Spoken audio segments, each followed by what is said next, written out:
Today on Clear Your Clutter Inside and Out, we're talking about having difficult conversations. Does the cat get your tongue when you need to have a delicate talk? Are you frustrated and unsure when you need to have a crucial discussion? Would you like to more easily have open and inspiring dialogue, no matter how challenging? Learn how to tackle tough discourse as we begin our month focusing on hodgepodge. Do you control your clutter, or does your clutter control you? On Clear Your Clutter Inside and Out, we'll teach you awareness as well as action steps to create change in your life. Come on, let's get started. Today's episode was inspired by a post I saw on Facebook. Someone had said something that was, in my view, unacceptable because they said it against a child. You're a teenager, you're still a child in my book. And I was very bothered by the language. And I ended up, after I saw this, and then women agreed and said things about this child's mother. And this was in a women's group, so it bothered me even more.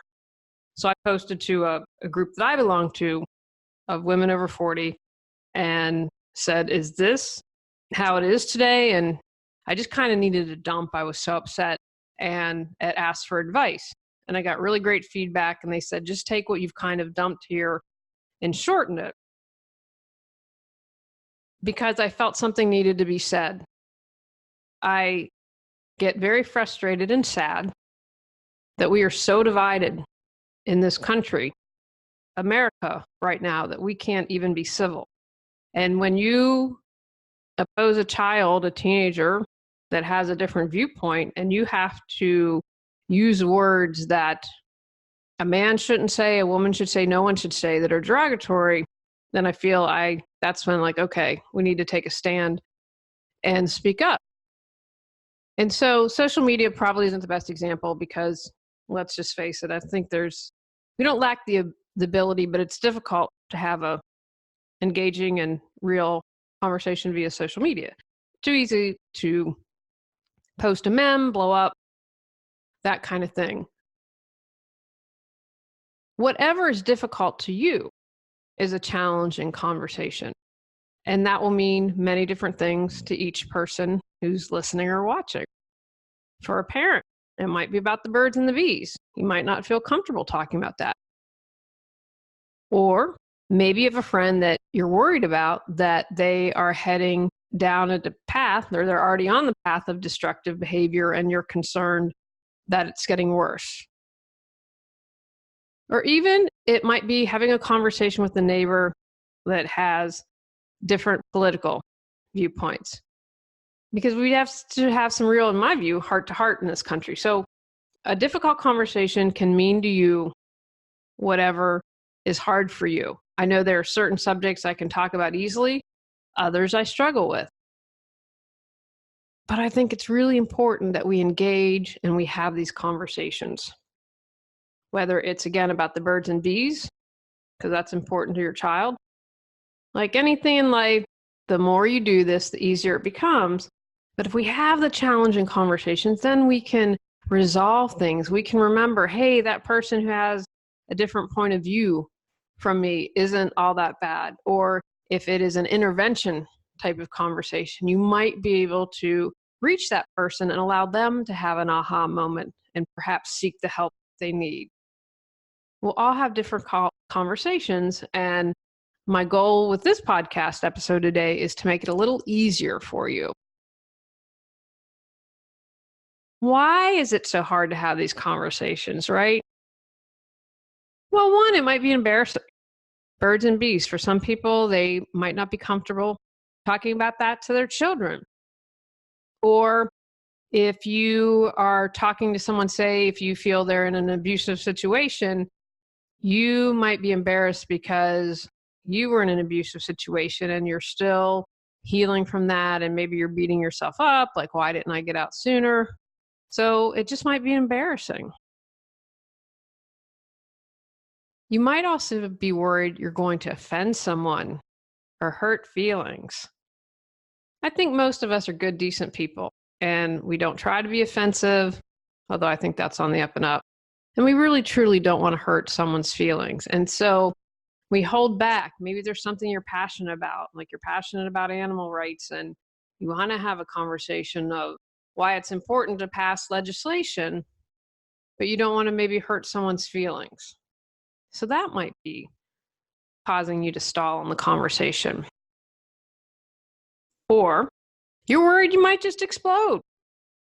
I know I have tried to really step back from social media. I've been doing a better and better job because I found myself a few times just, I can't always time all the time bring it back to me and ask what's going on with me, but I get so darn angry. I see some of these conversations and I'm like, that's factually incorrect. That's not true. And you're defending something that can be proved factually by an unbiased source.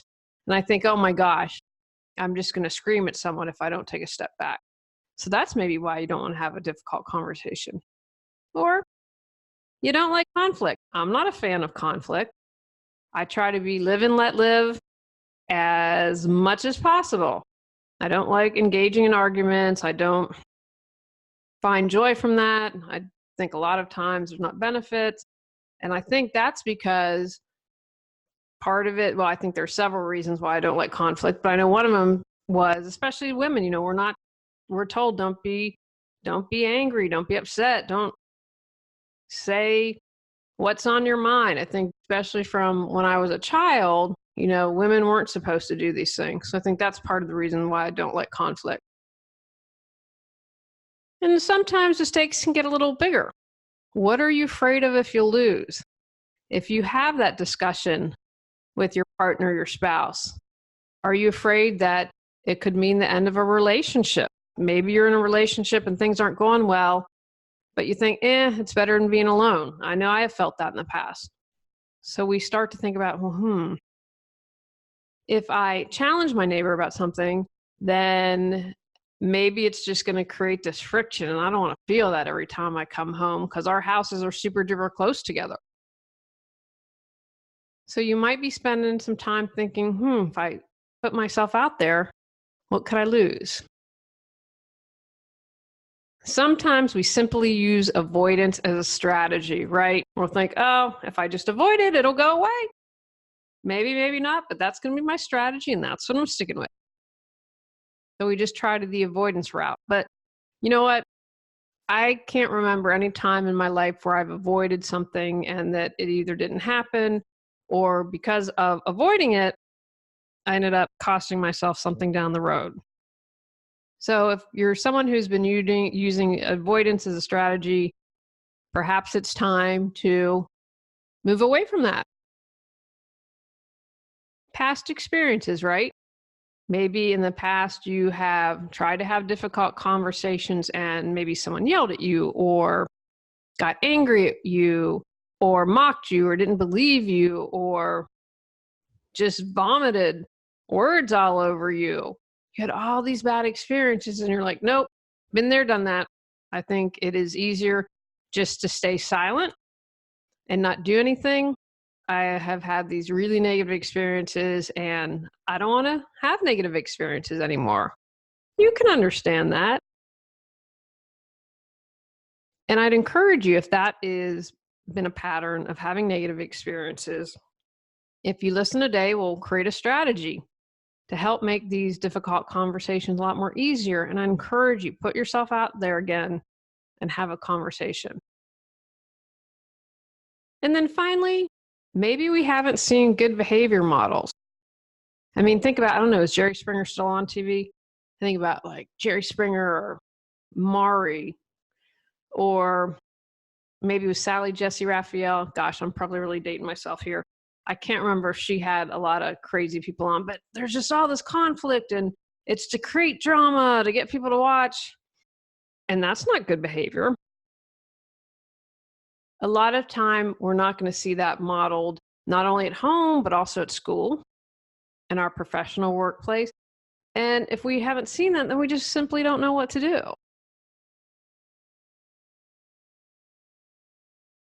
What are the benefits from having all those hard talks? Well, one, you don't hold on to anything. And what is great about that is, I've talked about energetic clutter before, and everything's energy, whether you feel that from a spiritual or physics perspective. So if you are holding on to, I talk a lot about, I know I've mentioned this more than one time, when I was afraid to heal, right? Because I was holding on to that. I can't do it. If I heal, then all this bad stuff's going to come up, and I don't know if I can survive that. But it took energy to hold all that back. So you're energetically holding on to all those things you want to say. And it's physically in there. It is energy that's stagnant, it's stuck, it's cluttered, it wants to move, it just wants to get out there and do something. It wants to stay in motion. So if you have these challenging talks, then you're not going to hold on to anything energetically. And think about how, when you haven't said something, how it can control your mind. Like, woulda, shoulda, coulda. If I'd done this, then maybe I wouldn't have had to have this conversation, right? And perhaps a little doubt starts, and you have all that negative mental talk, and you're holding on to that, and then you release that. And we feel things like, I know if I haven't said something, I not only mull it over, but I feel it in my body. I tend to hold on to, when I'm stressed out, I really tend to hold on to it in my neck and shoulders and in my stomach. And when you have this conversation, then you don't hold on to that. You release it all. Real change could happen. That is definitely a possibility. You could maybe discover a new friend, and you had different views, and you thought, wow, he or she's really cool. Even though we don't agree on everything, I discovered this about her. And that's someone that I want to hang with. If you have that difficult conversation, maybe someone goes and gets help as a result of it. Or maybe you plant a seed, and maybe nothing happens today, but a year or two down the road, that person is able to change and to reawaken their brilliance. Who knows? You might end up having the best conversation ever. You just never know where your conversation will take you. You might discover something about yourself, right? Someone might point something out to you, and you're like, wow, I had a blind spot about that. I'm so grateful that I learned about that about myself. I didn't realize I had that challenge. And that great information wouldn't have been revealed to me if I hadn't taken that step to have the conversation. And that's allowed me to heal this little bit about myself. I'm going in the conversation thinking could potentially change this person, and I'm the one who comes out changed. How great is that? It will increase your trust and respect, usually, of course, not always, but that could happen between you and the other person. Or if it's a group of people doing a talk, you think, wow, this wasn't an easy conversation, but I really respected how they brought this up to me.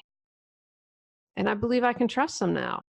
Trust and respect, definitely two awesome outcomes that may happen if you take that step. It's growth for you and the other person.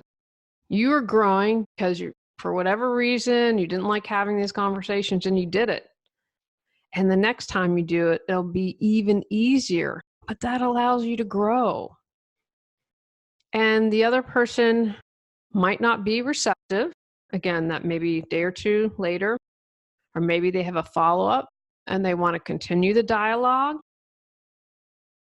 Or maybe they're just completely closed down, but you still planted that seed, and you never know what that'll grow into. These are opportunities. If you shift your thinking, instead of, oh, I don't like conflict, I really love growth. I really want to be the best version of me. And this is an opportunity for me to do that.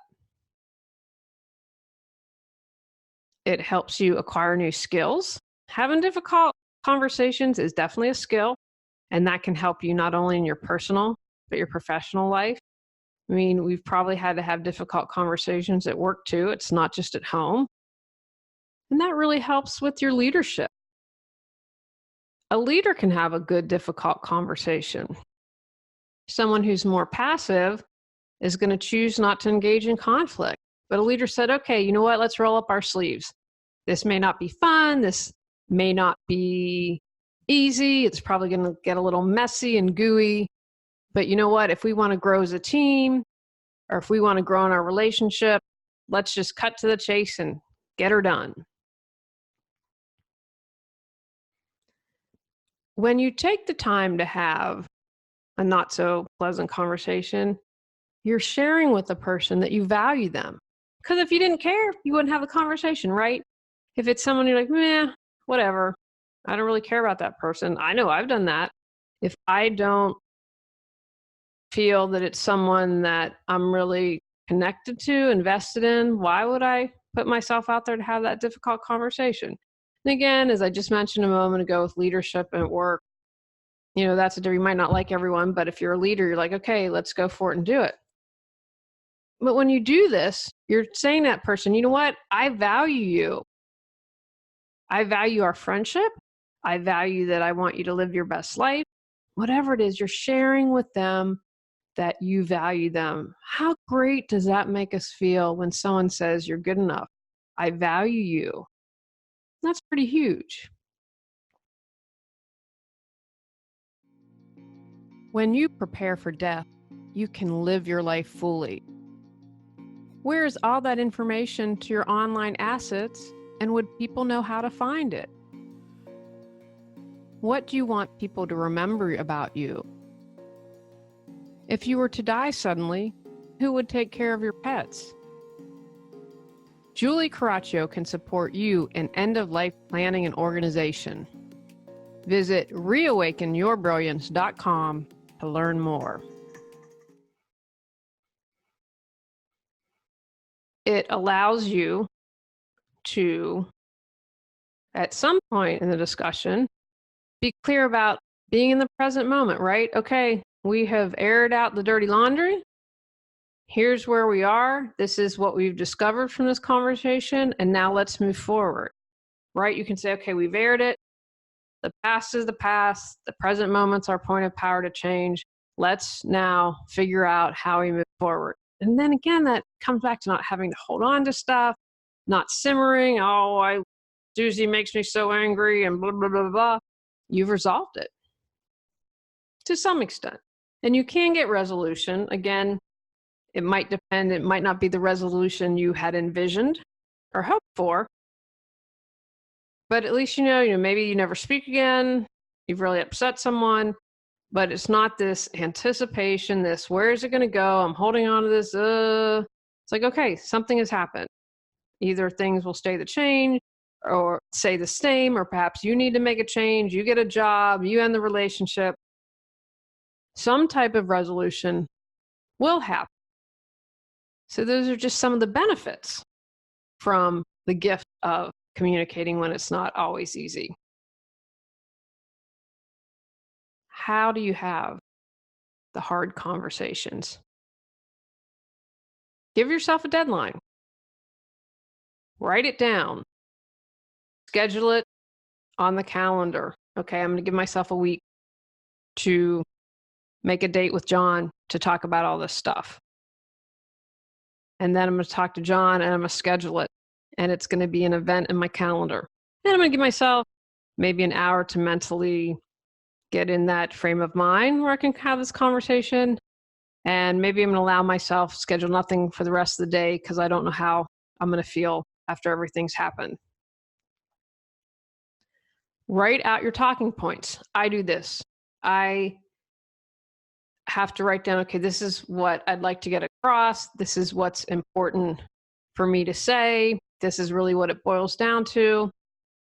There are tons of great resources on how to say things. I shared this and someone else hated. I'm like, hey, that's okay. That works for me. One of the things I learned ages ago when I was in Los Angeles and I was working for USC, they had a great professional development program. You could take all these really wonderful classes. And so I took one on communicating and I learned, I feel, I am, I thought, right? I'm talking about how I feel as opposed to you are, you did, you should, right? And we put it on the other person, like completely removing ourselves. I feel hurt that you did X. Instead of, you're a jerk face for even doing that. Can you see how someone would be more open to the I feel statement? So if you write out your talking points, maybe do a little research on different ways to communicate effectively. You've got to find what works for you and what you feel good doing. I think the best advice I would give, though, is just come from the heart. When you are authentic and genuine and truly care, people pick up on that. We can read energy whether or not we believe in it. And those I feel allow you to express yourself, and I believe people are more open and receptive. Consider if you want to let the other person know you need to have a conversation. Maybe you are married and you don't want to spring something on your spouse, right? Say if you are talking about, I'm trying to think, so one example I would use, before Tony and I got married, he was in a beautiful townhome. Oh my gosh. He had restored it. It was gorgeous. And I said, yeah, but we have one garage. I think you need to move. And it was a longer commute when he moved. Poor Tony. He's got a longer commute at our new house. Longer commute after he moved into our old home in Raleigh. And I said, okay, well, let's do pros and cons.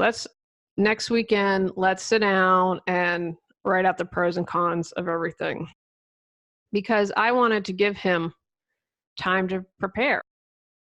And I joke because he tells this, so we have an electric car and he really wanted an electric car. And I said, well, do your research because I'm not open to it right now. And you're going to have to convince me, why is this a good financial decision for us? And I cracked up. Most research he's ever done on anything, but ABC did. Okay, then let's go look at the car. I'm open now because you have convinced me of the benefits, and let's go check it out and see if it's a possibility. So you might want to tell the person that they can prepare. Because sometimes when we are blindsided, you're like, whoa, hold up. Why are you just springing this on me now? So, and in some cases, you just have to spring it, right? You just have to go for it and get it out and get it done. But again, depends on what you're talking to, the relationship, all that. So these are just some things to think about. Take a deep breath. All during this process, if you find yourself getting upset, take a deep breath. Center yourself. Just remember to do deep breathing throughout the entire conversation. Cultivate a mindset of understanding. Remember, you care about this person to some extent. And even if there's someone in your professional life and they drive you bad and you think they stink, if they're on your team and they report to you or their colleague you have to work with, you want that to be the best possible relationship. You don't need to be best friends, but you need to have, hopefully, desire a space where you can do your work, you can be productive, you can be happy, whether or not everyone is on the same wavelength. So cultivate that mindset of understanding, of curiosity, non-judgment, respect, that you're a problem solver. What other adjectives would you use? What else would you want someone, if you were on the receiving end of a difficult conversation, how would you like their mindset to be? What qualities would be important to you? Release the need to feel like, for some of us, that's more difficult than others, and the outcome you desire. What is that great Anne Lamott quote? Expectations are resentments waiting to happen. So check your expectations at the door and let go of any outcome you're thinking going to happen, because most likely it won't. And trust that maybe the best solution will come forward. During the process, check in with any assumptions you may have. I was just at our first adoption event. I'm going to ask, this airs in September. I'm going to ask to adopt Anina and Augusta. I've decided for Christmas. That's what I want for my husband, because I was at the event like, oh, my heart's going to break. I love these kitties. So I saw a person with a t-shirt. I won't say what it said. And I right to a judgmental assumption. And I said, let that go. You're here for the kitties. And I didn't say anything. I just But I knew myself and I was like, and got that look. And I was like, Julie, come on now. Well, guess that someone put a $5 donation in our little jar to help the kiddies. Wasn't expecting that. They checked my assumption at the door, and that's in the universe thinks I'm being a little stinky. They said, aha, Julie, let's check our assumptions. So I'm going to encourage you to do that during your conversation. If you feel yourself getting off track, getting upset, take a break. There is no law that says you can't take a break during a hard conversation. Maybe you need to do some deep breathing, close your eyes, center yourself, get back together. Okay, why don't we take a 10-minute break? You absolutely can do that. And gather your thoughts if you need to take some notes. Okay, oh gosh, I got off track here. Review what you've written out, review your talking points. Remember not to take anything personally, and that can be really hard. Someone might lash out at you and say mean things. If it's with someone that you're intimate with, they know your trigger points probably more than anyone. So just bring it back. Why am I doing this conversation? What is this about? I'll lick my wounds, and I'm going to try to look at this as a gift because I still obviously need to heal.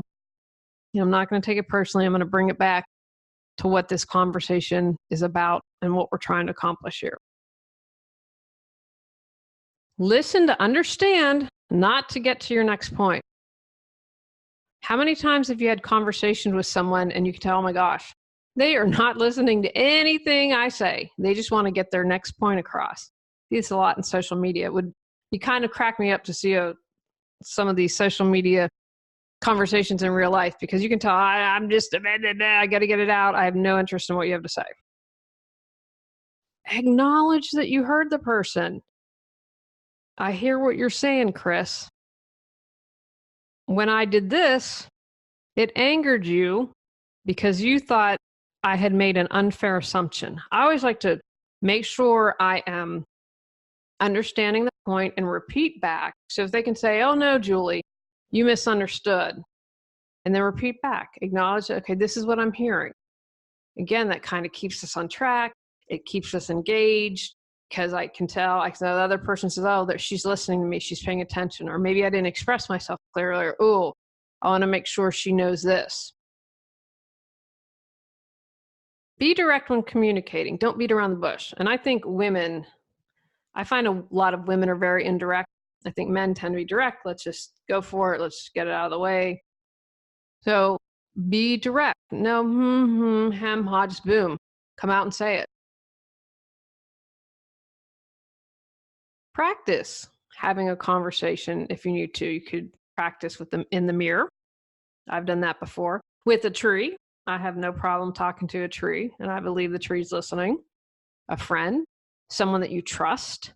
Because one thing that's important too is if you're saying, I hear you, and rolling your eyes and your body language is communicating that you really don't care, the other person's going to pick up on that. So practice seeing how you respond, what you're doing, and saying, oh, especially if you do that in a mirror with a friend, ooh, you know what, Julie? I don't know if you realized it, but you were crossing your arms as you said that. You didn't look really open to me despite what you were saying. So be aware of your body language and take the time to practice. Trust that the best possible outcome will happen for all. I want to be clear about this. I'm choosing to be clear. What you may desire may not happen, but that does not mean it isn't in the best interest for everyone involved. When I ask for something, I always try to say, ask for the highest and best for all of those involved. Yes, would I prefer my preferences to happen? Absolutely. But it doesn't always happen. And again, I've learned, I'm at the age where I maybe didn't understand something when I was younger, and kind of with some life experience, I can look back and say, I see why it happened that way. I see why it unfolded that way. Couldn't at the time, and sometimes we can't. But if you get in the mindset, I'm going to trust that and ask, and I do like a little prayer, Before I have a client, I ask for guidance, ask for their wisdom, and I have to have a conversation, ask for the best possible outcome for everyone involved. And finally, move forward with any solutions. That's part of the conversation, is how can we make sure we have an understanding, we're on the same page, we're clear about everything now. We have cleared the clutter, and we will now take steps to move forward and be on the same page. I think it's really important to make sure that you have a plan to move forward with solutions. You don't want to hanging, even if it is the ending of something. You know what? Thanks for the time we spent together. I appreciate that this is all that I learned from you in my life. And moving forward, we just won't be a part of each other's life. That's okay, but we know where we stand. There's no gossiping or why did she do this? No, we've said it. Let's move forward. Take actions from today's podcast. Reflect where you get stuck having difficult conversations. Sharpen any skills you may need to have challenging talks in the future. Create a list of benefits for having the discussion you need to have. Make a deadline to have a conversation and stick to it. Have the difficult conversation. Implement any agreed upon strategies. On our next episode, we're talking about why I'm not an influencer. Go out, clear your clutter to create the life you choose, deserve, and desire. When you clear your clutter, you can share your gifts with the world. Sign up for our free newsletter at reawakenyourbrilliance.com. If you've enjoyed Clear Your Clutter Inside and Out, please rate, review, and share us.